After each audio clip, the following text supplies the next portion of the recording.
Hello, today is Monday, March 8th. Hope you had a wonderful weekend. Let's continue our topic on employees. In this case, we're going to be a little bit more specific, employees that are owners. Owners, you and I both know that typically you might be the lowest person paid on your payroll. Maybe you're the hardest working. Probably you are the hardest working. You certainly have the most at risk. But if you do not appear on the quarterly wage and tax report, remember that. I'll show it to you right now.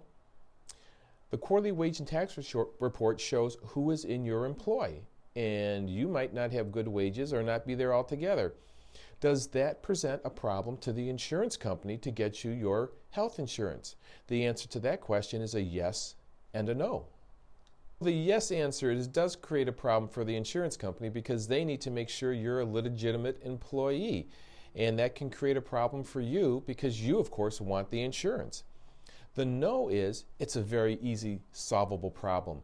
A lot of insurance companies will simply have a form that can be filled out that you are attesting to the fact that you are the owner or officer of the company and that most, if not all, of your work goes toward that business.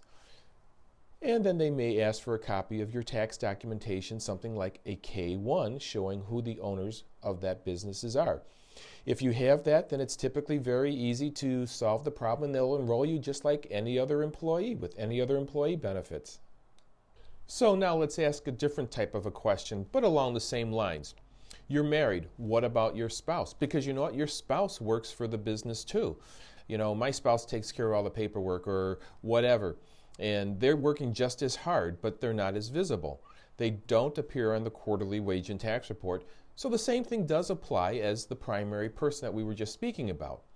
However, you might say to me, why don't we just make him a dependent and then who cares?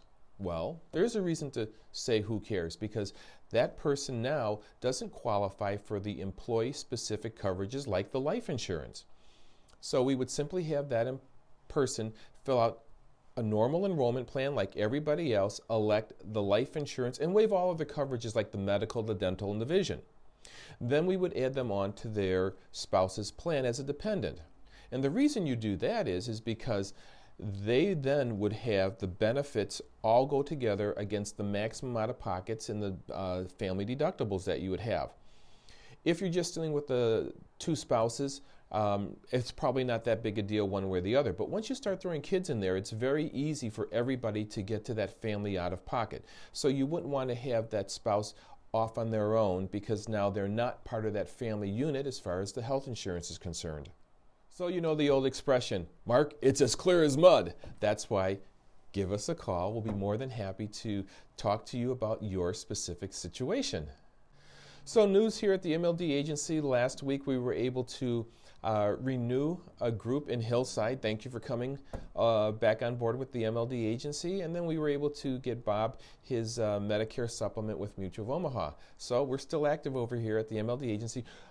We also fielded a number of phone calls from the marketplace, Help on Demand. So if you're in the area and you need to talk about health insurance for the marketplace, don't hesitate to give us a call. More than happy to help you out.